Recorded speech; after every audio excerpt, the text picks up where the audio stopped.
Georgia, Kazakhstan, Uzbekistan, Armenia and Turkey. These are the most popular countries where Russians began to flee after the so-called partial mobilization announced by Putin on September the 21st. According to various estimates, about 1 million people have left Russia by the end of 2022. According to Russian economist Konstantin Sonin, the last time such a migration boom from the country was 104 years ago in 1918.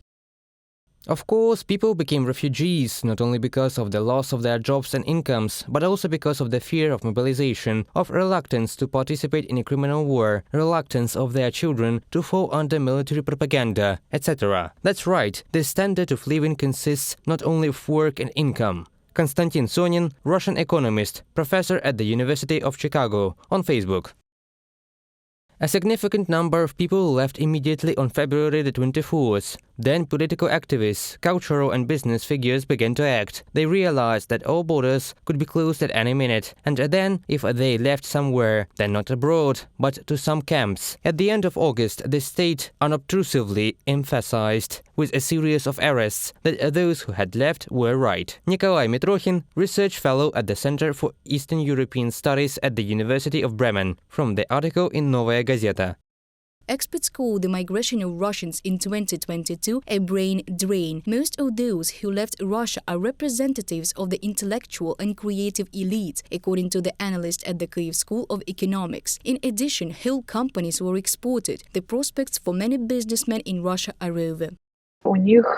They have about 100,000 IT specialists left the country and not returned yet. This also calls into question the continued existence and development of their IT sector. Western brands and manufacturers' payment systems have left Russia, and the service market has declined. The Idel Realii publication writes that after the restrictions of foreign manufacturers of consumer goods, the assortment has been significantly reduced, from food and clothing to cars and computer games.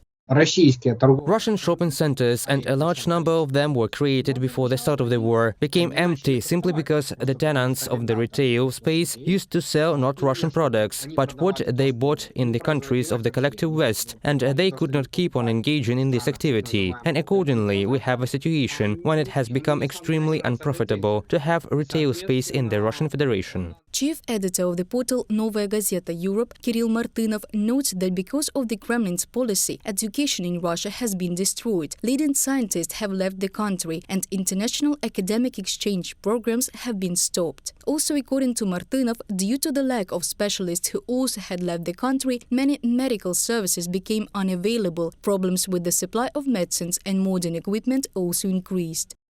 Hundreds of foreign companies whose goods and services made the life of Russians better have left Russia. Russian media are affected, since you are reading this text using VPN. This should be quite noticeable. Russian sport has never known worse times. The Russian Football Union says goodbye to UEFA Champions League and leaves to the Asian Federation. But no one is particularly waiting for the Russians there either. There is not a single area of life that Putin's war could not reach. Kirill Martynov, editor-in-chief of the portal Novaya Gazeta Europe, on their website.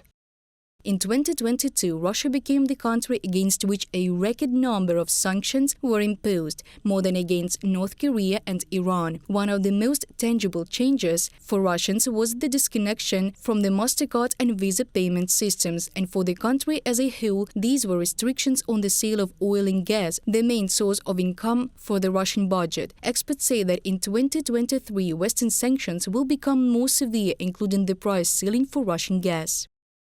Having lost the economic base, oil revenues, I have no idea how Russia can finance the war. After all, Russia had thrived from the income from the sale of energy products since the Brezhnev era, and now all this was destroyed. And this is another reason that gives me confidence to talk about the likelihood of the collapse of the Putin regime and his loss in the war this year. Igor Eitman, Russian sociologist, in an interview with Glavret. This year, every Russian will be able to feel the economic crisis in the country. According to economist Yulia Pavitska, citizens of the Russian Federation will be able to afford much fewer goods than they could before. Despite the government's efforts to fill the shortage with Chinese goods and parallel imports, this will not be enough. The whole combination of sanctions against Russia will return its citizens to the Soviet Union, Yulia Pavitska says. Reported by Dana Kolesnik, Victoria Sinko, Mykita Babenko, UATV News.